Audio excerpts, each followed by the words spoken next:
sénégalaise, mes chers compatriotes, wax nga daanu waxati daanu te kenn mënu laa uploo sa làmmiñ koo koy kan sal bendom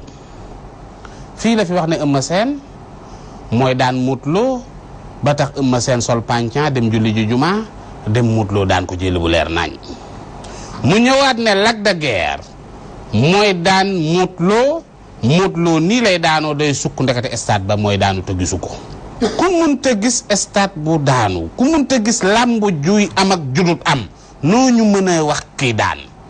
Selbé yàgg ngaa tàndale waaye fi mu toll nag wax dëgg fa yàlla jot na ngir nga bàyyi tàndale yi li ñu jaaxal nag mooy journaliste yi lay tàllal micro ndax dafa am loo leen di ñamal ba tax ñu lay tàllal micro koo xam ni saa yu waxee xalangu lu ci jara ci tàllal micro je pense que journalistes yi ci seen jëmmi bopp ñoom ñoo war a xam ni waxi Selbé nekkatut information mais désinformation la te dañu wax ne xibaar yi wér te wóor